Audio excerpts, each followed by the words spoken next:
Okay. Um, okay. Hello, everyone. Thanks a million for joining us. Great turnout today, which is great to see. Thanks a million for signing up. So today's event is CIGRE NGN's Q4 event to discuss everything COVID. So what impact COVID has had on the power system industry in Ireland.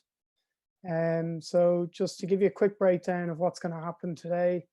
Unfortunately, you're going to have to listen to me for a few minutes speak about what CIGRE is, what CIGRE NGN is, and then what we do and what we have to offer. And then we will move into the four speakers we have today, who are Deirdre Merriman from NCC and EirGrid. We have Mark Needham from the Single Electricity Market Development from EirGrid also. We have Dr. Emma Silk from ESB working on the electrification and innovation and delivery.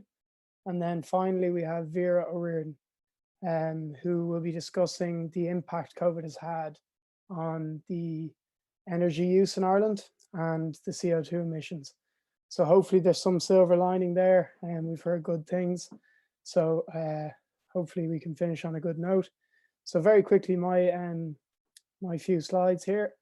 So we have what is CIGRE? So for those of you who don't know yet, CIGRE is a global organization, over 15,000 members across over 90 countries.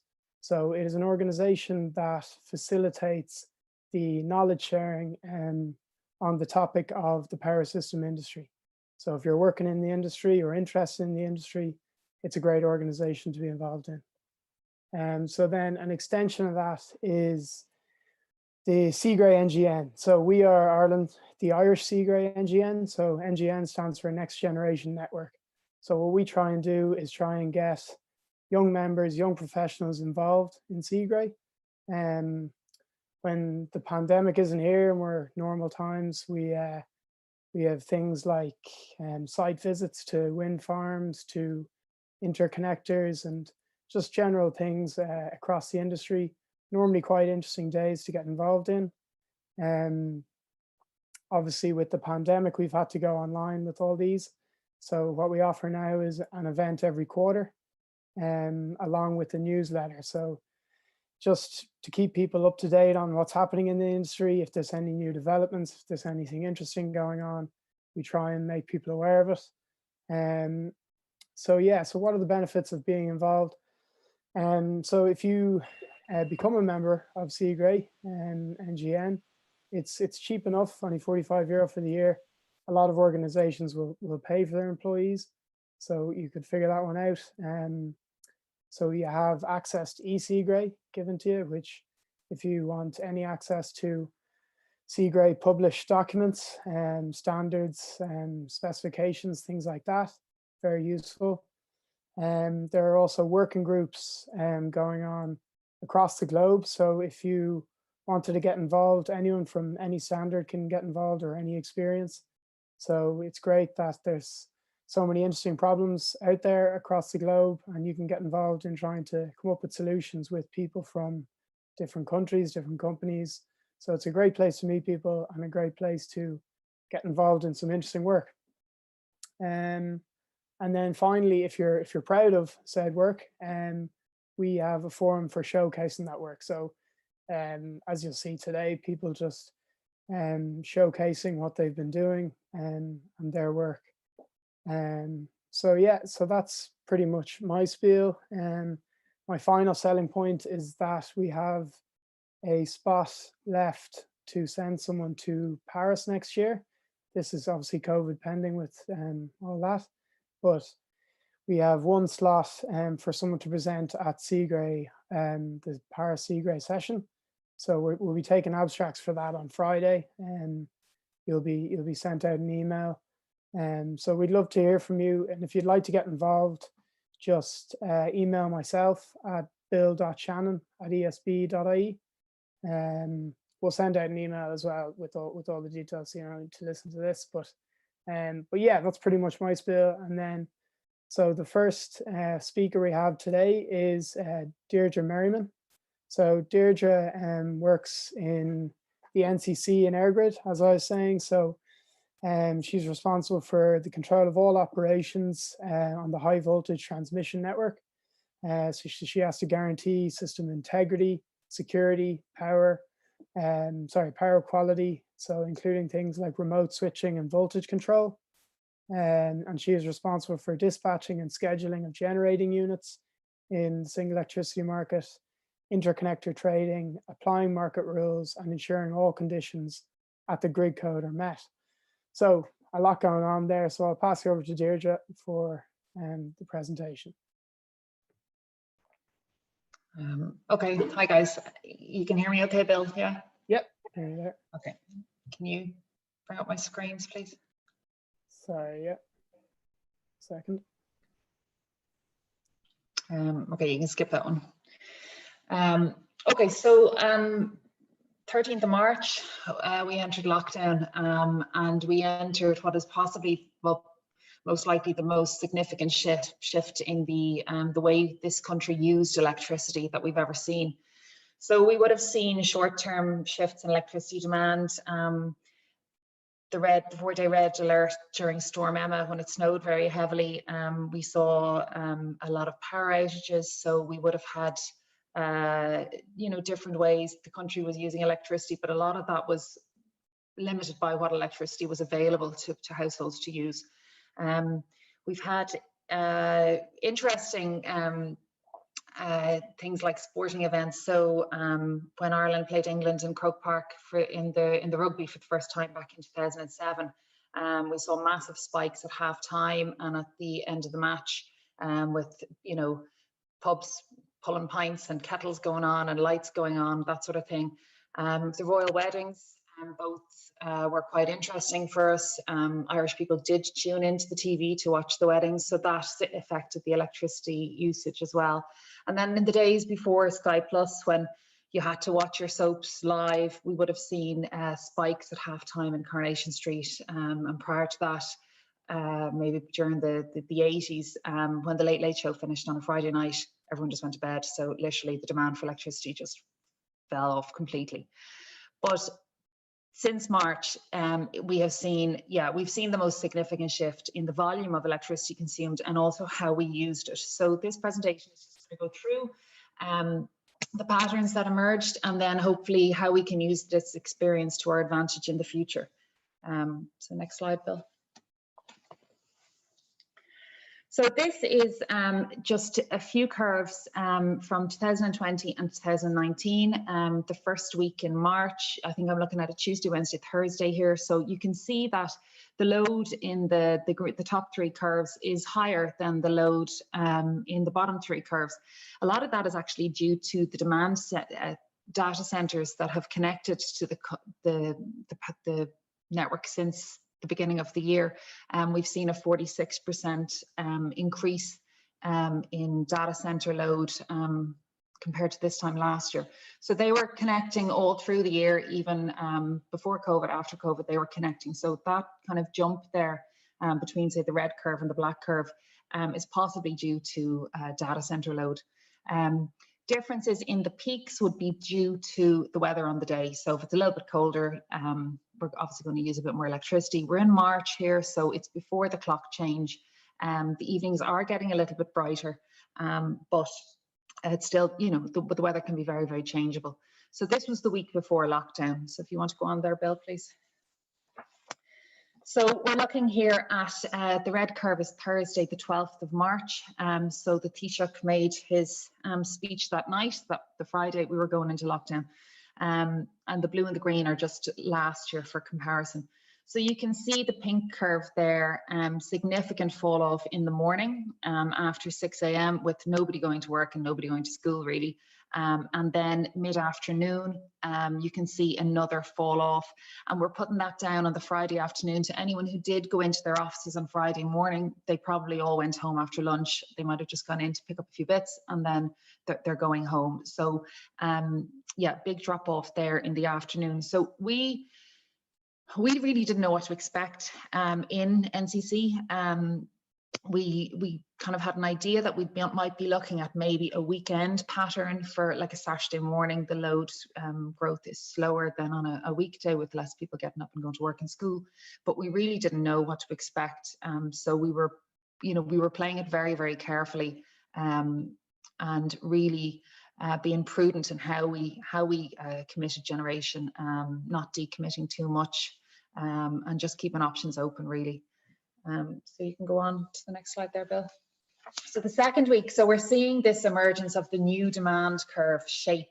So we've got the fall off in the morning, with you know, people just not getting up as early and leaving the house, and then what we started seeing was quite a high lunchtime peak there just after 12 o'clock, and that was down to probably people cooking lunch more so than having their takeaway sandwich and coffee and work.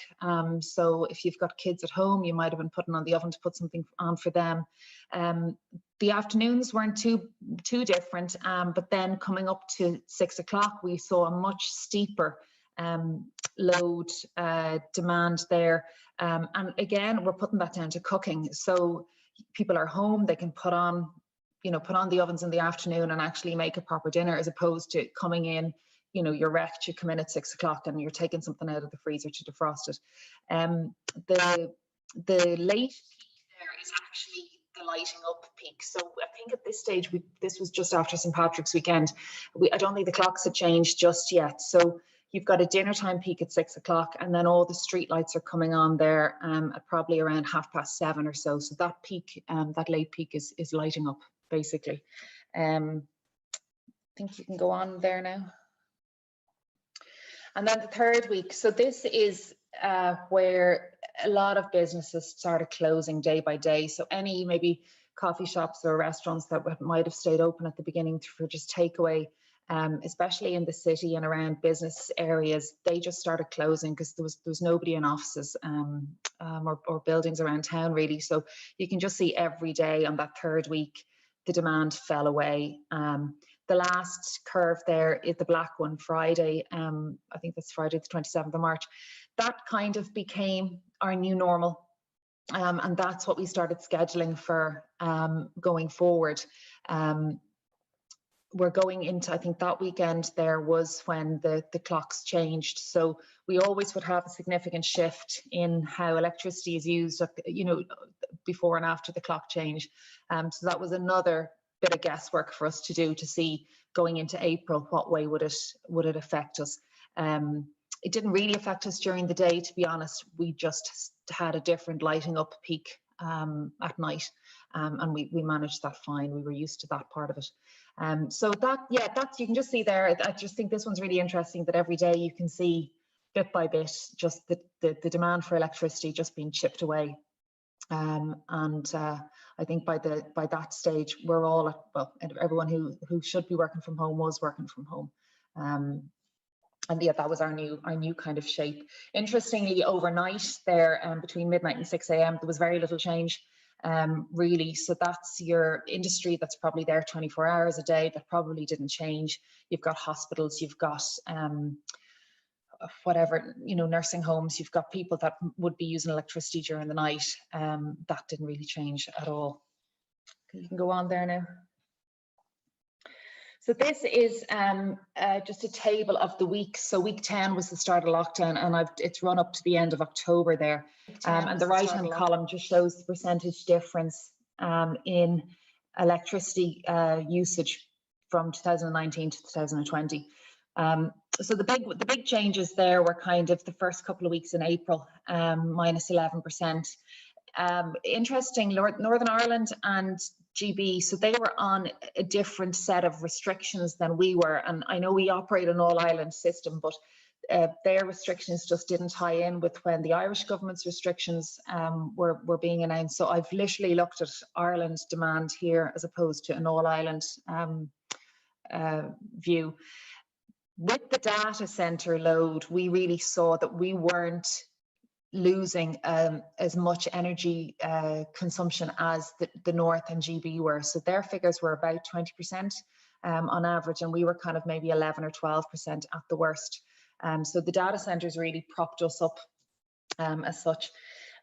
Week 17 was Easter, so Easter changes every year, so there was a kind of a bit of a blip there that was kind of a little bit out of kilter with the way the stats are going. Week 25, we went into the phase 2 restrictions, so I think that was maybe the end of the 5K lockdown, and then week 27 was the restrictions lifting significantly. So you can see it's probably just, is it 0.06 or 0.05 of a change, so very, very little change at that stage. And as well, at that point, that's the end of June, so you've got schools closing at that stage. So the effect of people not going to school going into the summer, we didn't really see any difference there. So July and August actually weren't too bad in terms of a shift in demand. The shape was still the same. The kind of the lower kind of March to 6 a.m. wasn't as steep. We were on that lower curve, and then going into the summer months, the demand is obviously always low with people on holidays. The weather's warm, it's bright. You're probably barbecuing as opposed to putting on your oven, that sort of thing. So we didn't see a massive change in the volume, I suppose, of electricity being used, but we still had the curves, the shapes were still there that we saw earlier in the year. Going into September and October then, if you want to go on to the next slide there, Bill, please. So this is in graphical. So you can see going into September and October, we're probably up at week 40-ish, 38 to 40. The demand was 2020 started to creep back above 2019 again, and that's down to data center as well. We had quite a few connections to the system over the summer months that still, the work still managed to get done even with the restrictions. So the 2020 load started to creep above 2019 from the end of August going forward, and the last couple of days you've probably read in the news and that we've had some monster evening peaks. So we're well back on track at this stage. Do you want to go on to the next one there? So where we are now, what we're looking at is that this has given us kind of an insight into what we would call a more prosumer driven usage of electricity. So the prosumer is the producing consumer. So you've got your solar panels at home on your house, you can get your hot water, you can take some electricity from them to run appliances in your house. With smart metering being rolled out across the country, there will be opportunities there for households to give back to the grid, I suppose. So how we're going to use electricity is going to change going forward. And this has given us a good insight into what might happen. There's going to be more active demand side management going forward. The big coal generators, the oil generators, they're being retired. They're not really being replaced with even CCGTs. They're not part of the plan at all. So more active demand side management, more DSUs, aggregated generating units. We'll be looking at a lot more renewable generation onto the system going forward.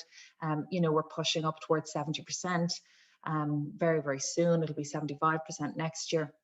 So there's opportunities there to try and harmonise what generation comes onto the system with the demand. One of the things that we saw this year was, even though there was more renewable generation coming onto the system, and our percentages of what we would allow on the system obviously haven't changed, but if you've got a lower demand, that means lower percentage of renewable generation being allowed onto the system. So we operate to 65% non-synchronous generation, which is basically your wind farms and your exports on the interconnectors. So if your demand is lower, you can still operate to 65%, but it'll be a much lower renewable figure. So that means higher amounts of wind curtailment, wind constraints being applied. We also saw a lot of challenges with voltage management on the system during low demand. So there's opportunities there that are being looked at the moment, and system service providers we are engaging with them and presenting opportunities for them to, take on the reactive power management side of the power system, and to see what products they can produce that will help us, and we will incentivize them to produce these products going forward. The smart metering scheme that's being rolled out, that's going to be really important because there's huge volumes of embedded microgeneration across the system. So we've had embedded wind farms have been there for a long time, and then you have people with their own batteries at home, solar panels at home, even small wind turbines maybe on farms and on large estates. But we need to ensure that they will react the same as every other connection to the system during a fault situation. So we need to ensure that they will provide stability to the system at as we go towards lower levels of inertia as the big generators close. So metering will be really important for us to be able to manage that, and to ensure that the system will remain stable with potentially lower demand, definitely lower inertia and higher penetration of renewable energy going forward. From our point of view in the control center, we saw huge changes. So we split ourselves between two control rooms. We are using our emergency control room and our main control room, and we're still there between two control rooms. We've changed our shift rotas to make sure that we're not interacting with as many people. We're cleaning everything, and we're likely to continue in this dual control center mode till, I would say, there's a vaccine. So we're looking at the summer at least in that situation. From a resourcing point of view, it's been difficult. There's very few people in the office, so everything is being done over the phone and on Zoom like this. We have fostered better working relationships with our own resources in the company and maybe the IPPs, the regulators, ESP networks, because of the fact that everyone has had to make the effort to communicate better. We don't have the opportunities just to, call a meeting and have everyone sit around a table. So that side of it has worked. It has worked actually really, really well. And there were genuine concerns back in March that we would be in a far worse situation than we found ourselves in. We were worried that our control room staff would be affected by COVID. We were worried that ESB network staff, the operators, would be affected, staff and generating stations would be affected, and that there was genuine concern there that there may have been outages across the power system as a result, but thankfully we didn't experience that in the end. So that's, I think, the end of my presentation, and I'm happy to take questions. I think we're going to have a discussion at the end. Okay, thank you. Thanks a million, Deirdre. Very interesting, thank you. Sorry, I should have said at the start, we'll take all questions at the end. So everyone watching on YouTube should see a link to a Slido. So if you just go to that link, you can input your questions there and we'll take them all at the end. So up next, we have Mark. So Mark has over 25 years experience in the industry, has worked in a range of sectors from computing to sales, joined CIGRE in 2006, worked as a commercial and pricing engineer, and went on to managing the transition to the integrated single energy market, and more recently working as a lead for market development in single electricity market. So I'll hand it over to you now, Mark, if you want to take over. Yeah, cool. Thanks very much. Okay, let's see, can I share here? Is that coming through for you, Bill? Not just yet, no. Okay. Let's see.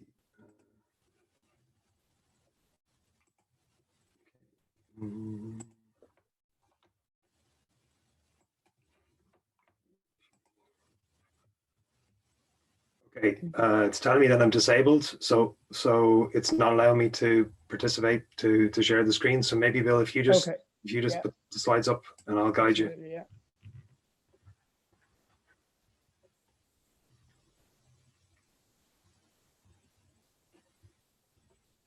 Okay, here we go. Okay, so thanks very much, folks. So what I'd like to do very quickly is I'm just going to do a little bit about our markets. I'm going to assume that people might have a limited background in the markets. I'm just going to give you a quick overview, and then I'll just look at the impact of the pandemic on, particularly on demand and pricing. So if we just move it there. Okay, so we're primarily going to look at the ex-ante markets. So the numbers that we're looking at there reflect 2 years of turnover. So the new ISM arrangements went through and went go live on the 1st of October 2018. So this is the period from the 1st of October 2018 to 2020. So in the ex-ante markets, which is where most of the work, most of the trading gets done, it's about 2.1 billion a year. It's just over 40 terawatt hours. There's about 4.5 million trades done, and there's about 2,900 auctions over 2 years, if you like. We've about 54 exchange members. So this is the vast bulk of trading in the overall market. There is a balanced market, but that's much smaller. And there's a capacity market, which is slightly different. So this is the main bulk of energy comes through this market. So just go ahead there, Bill. Okay, so just explain the markets. So the main market is the 11 o'clock DAM, which is the day ahead auction. So we have a number of auctions every day. It's a feature of our market. So the DAM is what's called a coupled, and it's a regional coupled auction. And all that means is that the prices that come through in that auction at 11 o'clock, they use an algorithm, and the prices are compared, if you like, with prices in GB and right across Europe. And the flows in the interconnectors flow as a result of the prices. So if the prices are high on the island of Ireland and low in GB, then we'll import on our interconnectors and vice versa. So it's a way of having efficient use of the interconnectors, if you like, on the island. So if you go on to the next slide, we just look at the intraday auctions. So we have 3 intraday auctions. One is at 5:30, one's at 8 in the morning, one's at 2 o'clock. And if you look at the trading period, so both the DAM, which is at 11 o'clock, which you talked earlier, and the 5:30 auction, they cover the full day, and the trading day starts at 11 o'clock at night and goes through for 24 hours. The other auctions, which allow people to change their positions in the morning time at 8 o'clock and at 2, they cover shorter periods. So you'll see they cover 12 and 6 hours. So remember, it's all ahead, if you like. So if you look at the overall volumes, if you go on the next slide, what this is telling us is that, you know, what the type of fuel types that we would have seen just August and September this year, to give you an idea of the scale and size. So in that period, they would have done about 450 million in the dams. You can see that's always 90% of the overall for those 2 months. What the pie chart is telling us is that about just under 30% would be renewable, mainly wind, but also multi-fuel would be about 70%. So that's mainly gas, and so that's I guess the importance of gas on the system. So that kind of gives us a background to the markets. And what I'm going to do is, as we're building on what Deirdre said earlier on, we're just going to look at the weeks in the markets, particularly on the DAM, and we're going to look at how the price reflected what was happening, you know, in wider society. In particular, we're going to look at the lockdown weeks. So if you just go on, Bill, to the next stage.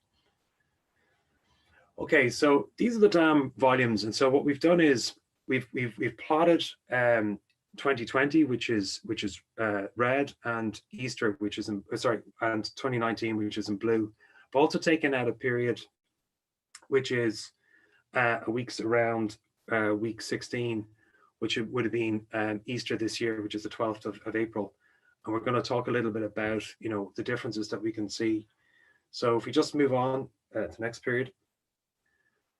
Okay, so again, so we've taken just a slightly wider window of lockdown. So as Deirdre was saying, lockdown was around week 10, but what we didn't see the markets really kind of reflect the changes until about week 13. So what we see there is the volume start to drop around week 13. And so we're going to kind of look at that period. So if you go on to the next slide. Yeah, so what you can see is in that period, which is around the second quarter, what we see is we can see a kind of dramatic drop in economic activity. So what this slide is telling us is that on the bottom right hand side, you'll see Ireland's modified domestic demand.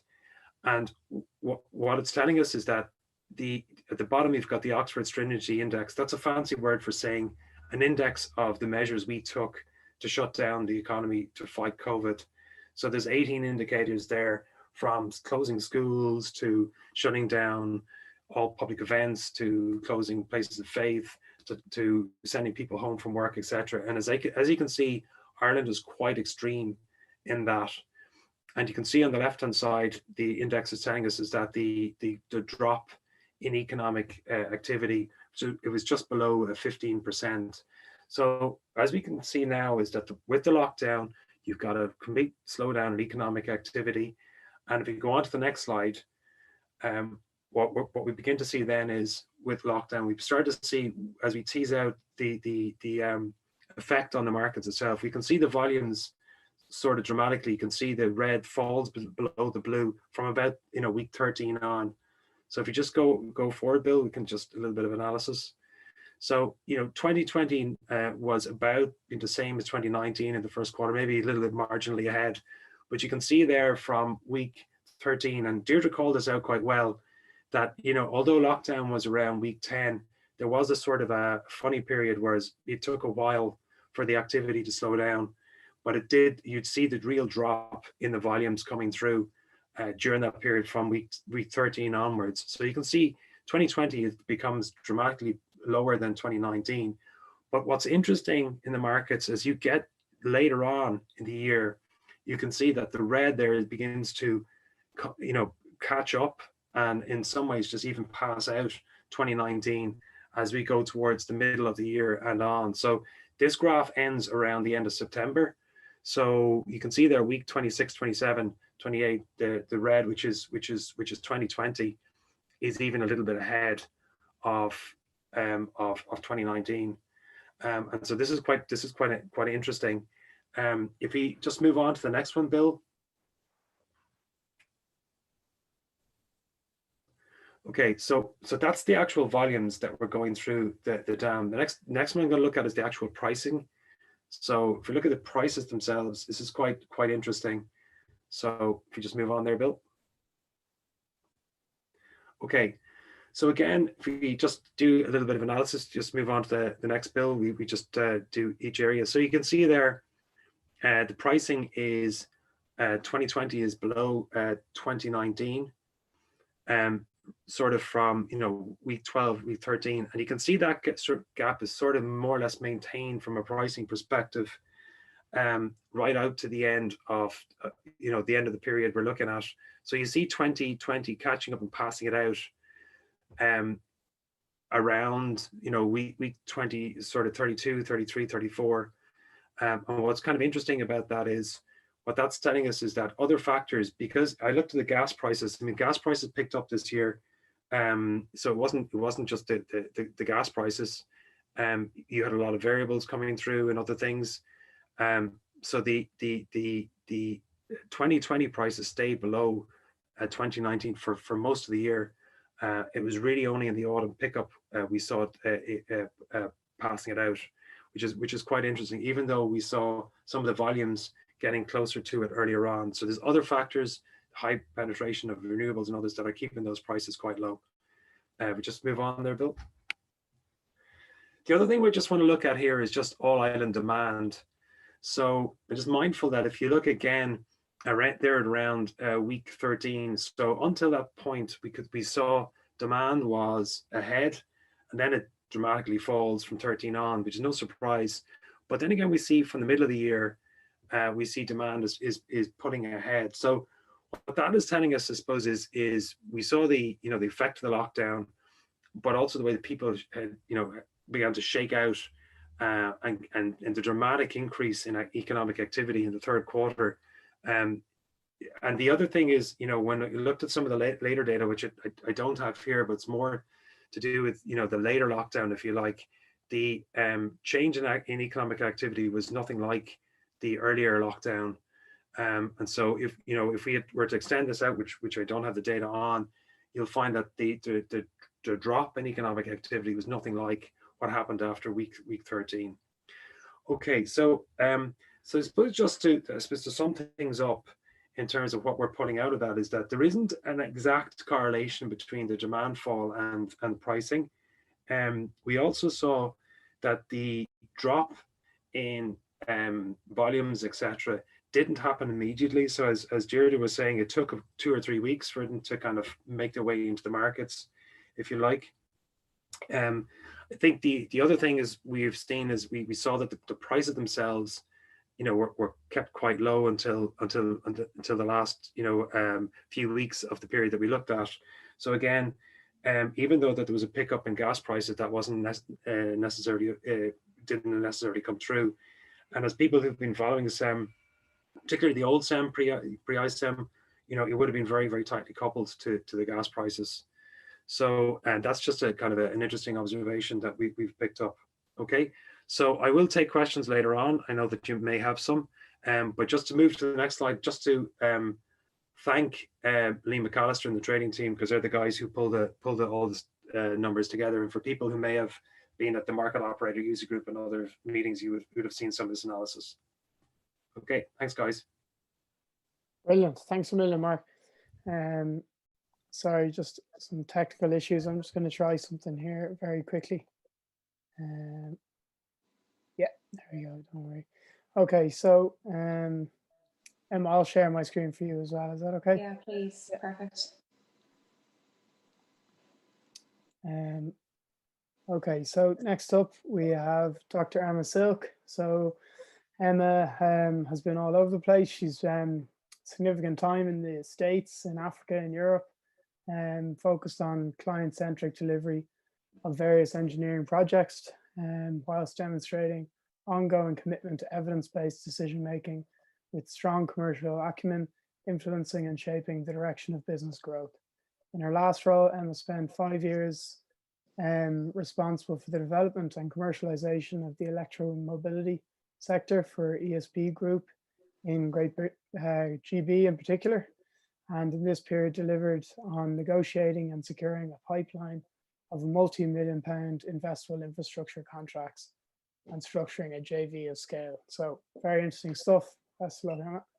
Thanks a million, guys. Hopefully you can see me. You might just go, just before I go on to this one, I just want to thank everyone for the opportunity to be here. And I'm going to share with you some of the work that ESB Networks has been delivering in the innovation and electrification space over the course of the year. And I think what we've heard from the previous speakers, it's one where, you know, very many challenges have been faced by us all, both professionally and indeed in our lives more generally. So on to the next slide, Bill, and thanks for navigating these for me.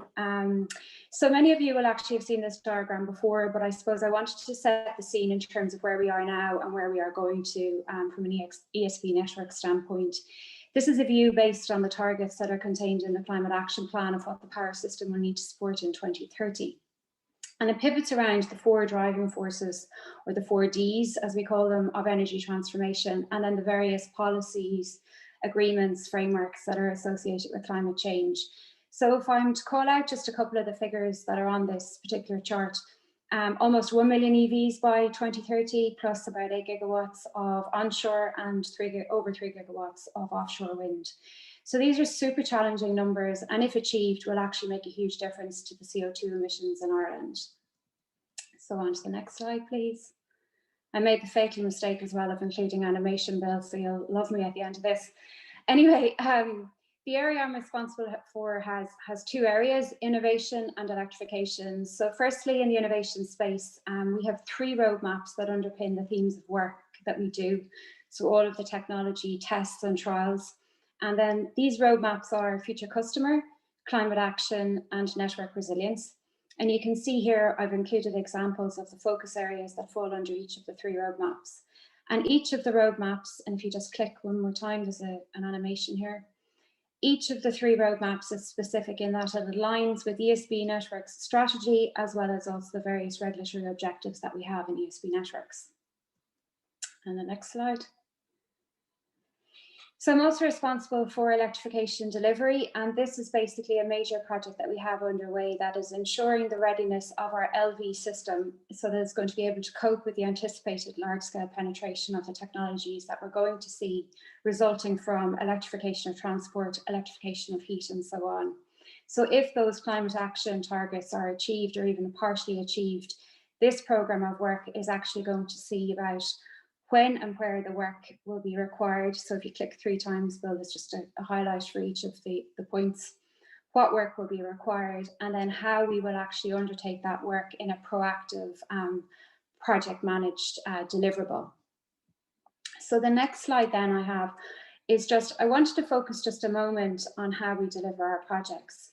So if you click through, please. So just focusing a moment on project management discipline and robust governance, which we would deploy in delivering all of our projects that we have underway. It's not just best practice, but the point I wanted to make today and share with you was how, in fact, this approach and rigor has actually kept us in really good stead this year in terms of infrastructure delivery and delivering projects of that nature, where so much other change and challenge has had to be dealt with. So just to call that one out.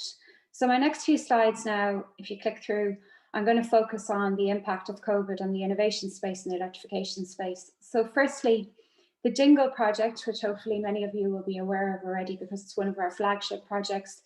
The focus of Dingle is to provide learnings that are actually going to inform the design of the electricity network in supporting a low carbon society. And there's 4 aspects to the project: customer flexibility, peer-to-peer, increased reliability, and the active energy citizen space. But the impact of COVID on this project has meant that we've actually had to work to adjust what we could reasonably and safely aim to deliver and achieve this year. And this has meant that we've deferred some aspects of scope to next year. And in other cases then where the market has been deemed not ready, as in the case of peer-to-peer, we're actually revisiting including this in the scope of Dingle and the timeframe associated with the Dingle project itself. And we will look to do it at a later time elsewhere. On to the next slide then. So whilst I'm focusing on the impact, plenty of work has actually still been achieved by the Dingle project team throughout this year. Now, if you click 5 times, because I'm just going to go around the clock in this particular animation. If I was doing it myself, it might be more linked to what I'm saying. But in any case, some of the achievements of the team, plenty of things have progressed this year. We've managed to remotely the delivery by network technicians and commissioners of the installation of various devices across the network. So these include socially distant installation of fault passage indicators. There was a voltage regulator upgrade.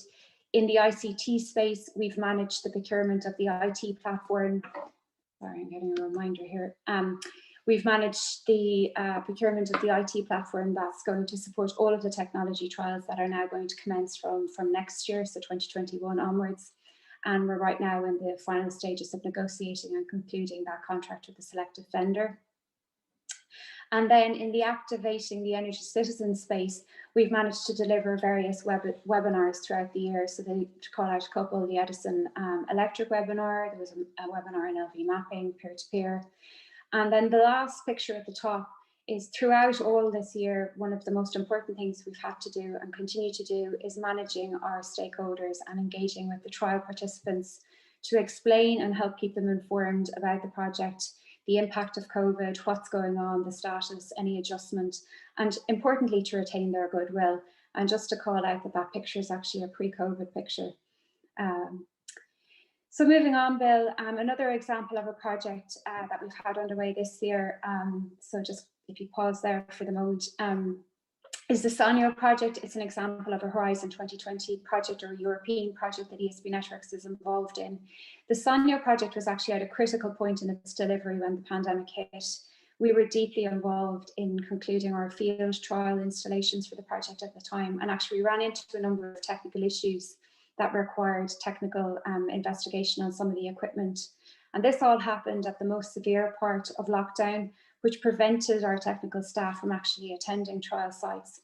So what we had to do was we engaged local staff who were directed on the troubleshooting of the devices to ascertain the cause of failures and to get support from then the project engineers by remote or phone support and so on.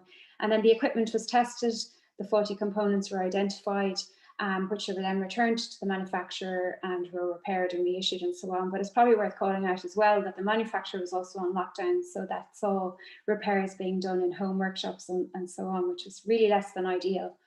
But even though these conditions for progressing the project were exceptionally challenging, through innovative working and the drive to find solutions to the various problems faced and working with our partners, we managed to rise to the challenge and complete this particular project, which had a firm deadline in the summer, and we completed on time. If you click once more, we also actually had a video to produce and prepare, which was to focus specifically on the field trials. So it's not uncommon for this type of thing to be part of these consortium projects.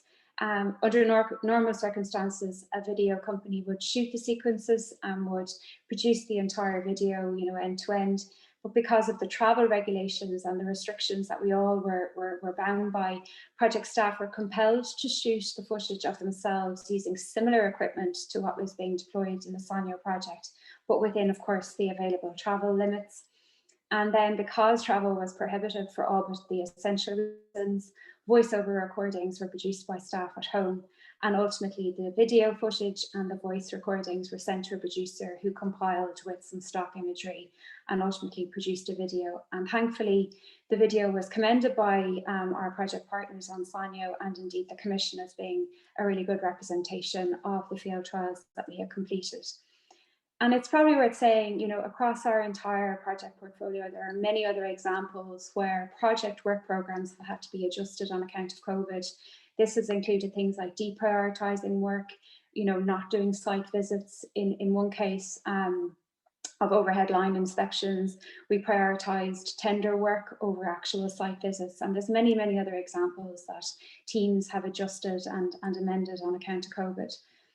So then just if we move on, I'm going to focus now on the electrification side, and what's particularly interesting, click once more please, about this project is we were literally commencing this project around the time of the first lockdown. So we were stepping up this project. It presented numerous challenges. So if you click please, I'm going to give you some insight here into just a few. So resourcing a project at the time of absolute uncertainty, as March was for everyone. And then eventually when we got people onto the team, engaging with people management, and some of my colleagues in this presentation have already touched on this, scoping a project with subject matter experts was really, really difficult. Chairing meetings for the first time over home, for example. You couldn't flip chart and brainstorm in the traditional way over Skype. It was really hard, and we found in the adjustment to working from home, which was new for very, very many people, hard to manage people remotely, people talking over each other. Normally in a meeting or a workshop scenario, you can read body language, you can know when it might be appropriate to cut in or move something on, much easier face to face. These are all the challenges that people were experiencing, and it made the job harder. Sometimes you actually have to cut across a person to get them to stop talking. So, these working from home challenges that we all dealt with pre-summertime were really very tricky. It was also a time where schools were off. So all of the things people were dealing with were new and unexpected, and yet there was a focus on delivering, progressing, working. And so that was a challenge that I know everybody has a really good story to tell. If we move on, that said, it wasn't quite crisis mode for all these months, and the situation has indeed stabilized into, as we've moved into the pandemic months more. This is based on lots of different factors, people adjusting to the working from home and learning to how that works best for them, and working and focus on work, and also then external factors as well as factors say across our company. Ultimately, for LV readiness, we managed to get the right resources onboarded, and then the project started to see progress being made. We would say that progress actually grows progress. So when a team sees something positive being achieved, it encourages the team to reach higher and work harder. And then because of those satisfaction levels, the sense of teamwork certainly grows and then propagates. We're working very hard, no more than this platform, that all meetings are being done over video or using Teams, and certainly the video element to it, where people get to see faces. I'm a big advocate for it. I definitely think it encourages better communication, attention to meetings, and it's just a more positive experience for everyone, and people report that.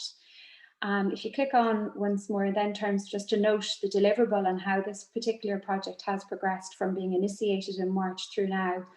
Our colleagues in ESB Network's customer delivery part of the organisation have been really brilliant in supporting us in this project, in that where we had network device installations to happen, they had COVID inclusive procedures and risk assessments in place, which we were able to deploy for getting monitors installed.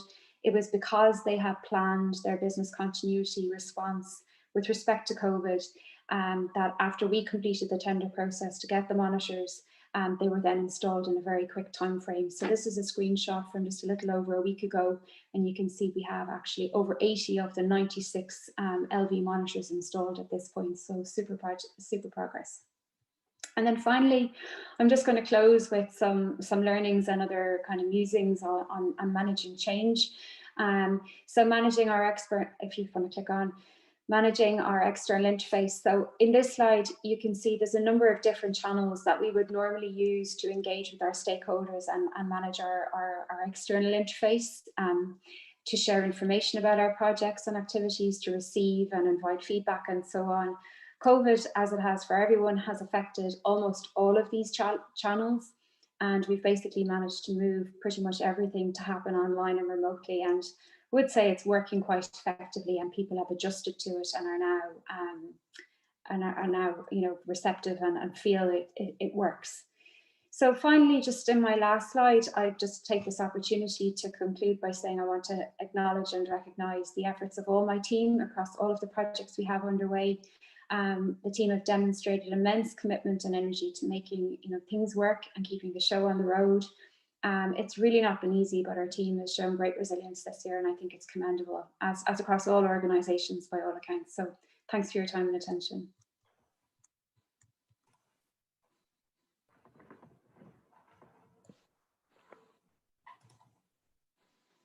Sorry, excuse me. Thanks a million, Emma. Thank you. Sorry, I was on mute there. Having a few technical issues here now. Not exactly a Zoom wizard. So next we have Vera. So Vera, I am just seeing here, trying to share my screen. Just wondering, would it be possible for me to share the screen after you're done sharing yours, Bill? It should be. Yeah, I think I've dealt with that issue. 1 second. Do you want to try it there? So sorry. Yeah. So Vera is a PhD researcher in UCC, and working in the Marine and Renewable Energy Institute. So her primary research is to highlight multiple pathways to low emission transport in Ireland as part of her work within the Energy Policy and Modelling Group. She's working on the Climate Action Pathways and Absorptive Capacity Project, funded by the Department of Climate Action Transport, which aims to further facilitate insights and robust decision making about the appropriate long-term decarbonisation pathways for Ireland. So very interesting stuff, trying to decarbonise transport. Do you want to try and see if I stop sharing here? Can you share there? Yeah, I think that's working there. You can let me know. Perfect. Yeah. Great. You're working. Okay. Good to go. Thanks so much, Bill. Okay. So hi everyone. As mentioned, my name is Vera Reardon. I'm here to give an overview of an analysis the team I'm part of, the Energy Policy and Modelling Group in Marai, completed back in May, which looked at the impact of the COVID-19 pandemic on Ireland's energy use and CO2 emissions. And because I know you guys are particularly interested in power systems, we'll be taking a look at first at the electricity sector, and then we'll jump quickly into the transport residential sector and see, okay, what does that mean for our CO2 emissions? So here we go. So as mentioned, the background is a working paper from the Energy Policy and Modelling Group, and included in this presentation, if you want some further reading, there will be references included at the end of all this, so you can check out the report. So this is also based on an analysis completed by my colleague in the Energy Policy and Modelling Group, Sid, and you can also check that out. It's included in the references. So in the initial lockdown period, first things first, what happened back in March? So what happened with the demand patterns is it seemed like at first every day was the weekend. And so during this time, significant amount of remote virtual working and electricity became our primary source of energy in aiding executing office work. The analysis from March shows the demand has seen a decrease between 5 and 10% over the seasonal expectations since early March up to May. And again, this weekend type pattern. So you can see here, starting off with Friday the 13th, the start of the measures. And as we continue on here, you can see CIGRE's analysis from what happened Friday the 13th of March towards Wednesday the 18th. There's an interesting observation here of the shift in the peak of demand, highlighted in the red here for Friday the 13th. The electricity demand is peaking between 10 a.m. and 2 p.m. and again between 7 p.m. and 9 p.m. And flash forward to the following Wednesday, observing the black dotted line here, you can see electricity demand has been shifted about +1 hour, and the midday peak is happening between 1 and 3 p.m. As you can see as well, the overall electricity demand has been decreasing by about 5 and 15% overall. So one question posed was, does reduced demand lead to a fall in greenhouse gas emissions? And you would expect this, but in the emissions question, there are two sides to it. Changes in the demand side, which we have already chatted about and seen. So there has been a reduction in demand side, but as well, you have to consider the supply side. So during this first week in March, due to low wind conditions, wind energy production during the week of the COVID-19 restrictions, it was actually about 40% lower on average when compared to the previous weeks. And these reductions in wind generation led to an increased carbon intensity of the electricity generation, even though the demand required was actually less. So with the increased use of coal and gas fired generation pool, and as a result, there was about a 7% increase in CO2 release per hour was observed during the first week of the COVID-19 measures. So as this is what's happening here, it was the wind demand, generation was lower than typical. And so the CO2 emissions, the tons of CO2 per hour here, as you can see on the right, it was a little bit higher. So next we're going to look at a further time horizon. This is based on analysis conducted by the Sustainable Energy Authority of Ireland, which spans from week 1 in January to week 24, which brings us to the end of May. And as you can see at the start of the lockdown there's a pretty significant drop in demand. This is gigawatt hours here as well. And you can see the drop in demand. So current indicators are that the average daily electricity demand 15 to 20% lower during the first week of stay-at-home restrictions compared to the same week a month previous. And the second week of travel restrictions, demand dropped to 71 about gigawatt hours. And this analysis, it used an intensity figure of about 330 grams of CO2 per kilowatt hour of electricity generation. And this is about 6.3 kilotons of CO2 per day in reduction emissions. So this goes beyond, initially in the first week, we had concluded that there wasn't a significant reduction in CO2 emissions because the wind generation really wasn't happening for that small snapshot in time. But expanding the horizon, we could approximately say that there was about a 4% reduction in greenhouse gas emissions caused by the electricity demand reduction over this period, assuming that on average intensity figures about 330 grams of CO2 per kilowatt hour. This can vary due to like wind generation and the fuel mix. So requirement over the period of March to in the load demand. The week of June 29th, reopening of pubs and restaurants and domestic travel, it increases again until it's about on par with what was happening in 2019 or even above it, which would follow the trend that was happening between January and March with increasing demand compared to 2019. And then we continue on to October 21st, national level 5 restrictions. And again, it just dips a little bit below what was expected in 2019. So that really gives us a look at what happened with the power system.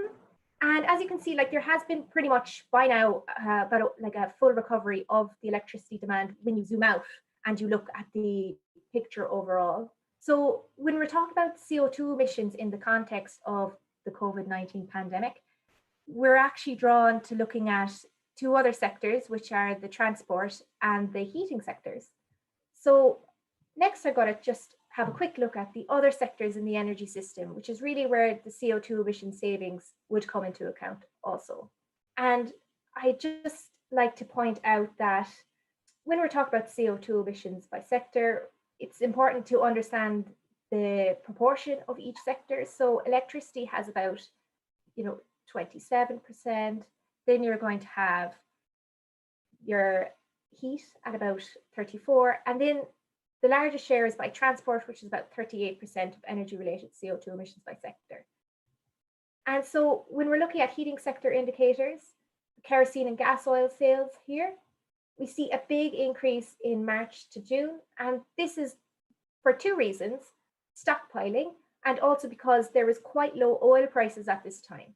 So as you can see, for heating, it hasn't been significantly affected. In the initial period, there was more sales, but does that mean that means that there's more burning of home heating? We are yet to see this, the results for this. So we'll be looking forward to the accounts at the end of the year to see what has been going on with the residential sector. Have heating demand increased because we're all working from home? And as well with gas oil, it's largely consistent with the past 4 years as well. So there mentioned the stockpiling and the dramatic increase in March and April 2020 because of oil prices as well. And the biggest story really is what has been happening in the transport sector when we're looking at CO2 emissions. And as you can see, sales of unleaded petrol, big decrease in March, April and May, and still hasn't quite recovered to what was 2019, 2018, 2017 levels. And then also as well, in auto diesel, there was a big dip in March to June. It has recovered to about 90% of what you would expect it to be. And why diesel and petrol may be a little bit different is in fact because diesel also fuels the commercial sector of transport, whereas petrol is primarily private transport. So perhaps there has been a greater recovery in commercial transportation demand when compared to passenger transportation demand with private cars. So just to sum up the concluding observations from our report, it seems that the transportation sector is most affected by the COVID-19 pandemic in terms of sustained demand reductions, and a 60 to 90% recovery of the initial disruption from March to May has occurred already, particularly as well in the electricity sector. As you can see, the zoomed out picture, we're pretty much back up to what 2019 has been happening, has been in terms of, as Deirdre mentioned in her presentation, perhaps some of the usage patterns have changed, which I think she went through in her presentation. And the change in peak demand times for electricity, a little later in the morning sometimes and earlier in the evening based on SIDS observations. And really what we're... Apologies as well for all the few technical hiccups.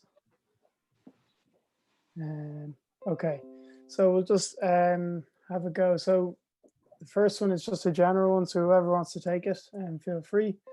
So will demand forecasting be more difficult to estimate post-COVID if people work between the office and home intermittently? So if people are going in from the office and to home. Yeah, I might take that one. That's something we're looking at the moment, and we're going to look at kind of the September to Christmas period, because it is more normal insofar as schools and that are back, but there are still huge numbers of people working from home. Now, as I said before, the data center load has kind of skewed figures, but yeah, it'll be something we will definitely look at. When we're doing demand forecasting, we look at historical data, weather patterns, that sort of thing. So big parts of 2020 are going to have to be taken out of our kind of our suite of tools that we will look at when we get into 2021. What we might do is scale up 2019 as best we can, and then include maybe whatever figures we can extrapolate from September to Christmas of this year to try and reflect the impact of people working from home. But it will be the shape, I think, of the demand curve I was saying earlier, rather than the peaks that we will have difficulty with. But yeah, it's something we have to look at. Excellent, thank you. Okay, so there's one here specifically for Mark. So can you detail why the 2020 prices are lower than 2019? Is this mainly related to more renewable injecting into the system? Yeah, well, there's a couple of factors around that. It's a bit about the renewables, but as some of the earlier contributors said, they were low enough early on in the year. So a couple of factors. Even though gas prices have recovered, it's the mix on the system. Sometimes, you know, as we kind of go forward, we are seeing additional variable renewable come through, which is mainly wind. Wind has a downward pressure on pricing, so that is a factor. And as we expect that as we go forward, we see more zero negative pricing. So that is a key thing. I mean, gas prices have recovered towards the end of the year. I think they're up. I had a look at them. I think they're up like 30% or something where they were earlier on in the year. So you'll see the pricing picked up at the back end as well. Normally there's quite a tight correlation there. So, but this year it has been an unusual year in terms of the patterns, and the normal correlations don't happen, if you like, or haven't happened. So, you know, I think to kind of sum it up in terms of variable renewables is one aspect of it. Definitely, it's a slightly different mix, slightly different plant that's there. You know, I think we do see over the winter time that the pricing has sort of caught up, if you like, because the gas prices have caught up in the last quarter. Hope that answers it. Yep, very good, thank you. There's one here, I presume this is for you, Emma. It's about Dingle. So in Dingle, has there been an impact on electrical demand identified following people? Sorry. Has there been an impact on electrical demand identified following people working from home? And has this impacted the Dingle project going forward? Not specifically that I'm aware of, because I guess we're only just starting to deploy the devices on the network. So there was a time offset where we should have been starting trials earlier this year. We had to delay them, and the vast majority of our technology and devices will be deployed next year in order, and then linked back to that ICT platform I spoke about that we're just finishing the procurement of, to actually control and monitor and get the data and then do the analytics. So that question is probably about 9 months too soon. But I suppose nationally, from the presentation that Deirdre gave, we could assume whatever's happening nationally, you could locate the same change and impacts of COVID to regions such as the Dingle Peninsula. I would say though, from probably a general comment to it has been in our stakeholder management with the various ambassadors and community in Dingle, you know, they're massively dependent and have been hugely affected by the impact of COVID on tourism. So you'd imagine that has a knock-on on all aspects of life on the peninsula. Yeah, absolutely, yeah. Okay, thank you. We're just running a bit over time, so I'll just, there's one question here for Vera, so that should wrap things up nicely. So Vera, have we seen a positive or negative net benefit with regards to emissions with people working from home? Yeah, so that's a really great question. And so we're still trying to figure out the relationship between, okay, so we're moving out of our offices and moving in home, which means an increase in residential heating demand, but as well, because we're not traveling as much, commuting in the car, we're seeing a net decrease in our transport demand. So the decrease in our transport demand has been, so there does seem to be a net benefit from a CO2 emissions perspective emerging based on the information we have. And as the situation progresses and more data becomes available, we'll have a clearer picture. But we're looking at about 5% reduction in CO2 emissions across all sections, maybe like 5 to 10%, with particular benefits coming from the transport aviation industry. Okay, brilliant. I think we'll wrap things up there. Just we've gone a bit over time, but thanks a million for coming on and speaking. Thanks a million for giving us your time. So thank you very much, and I'll leave it there. Have a good Christmas. Great. Thanks. Thank you. Guys, thanks for having me. Thank you, Bill. Thanks a million, guys. Thanks, Bill. Great. Thanks, Vera, and thanks, Emma, Mark, and Deirdre, and also all the NGN team. Really appreciate everyone digging in and getting this event together. I think it was very successful, and thanks to everyone, and very happy Christmas. Thanks, Jason. Happy Christmas. Cheers. Cheers. All right, fair play. Thanks a lot, everybody. Bye-bye. Thank you. Yeah. Thank you. Bye-bye.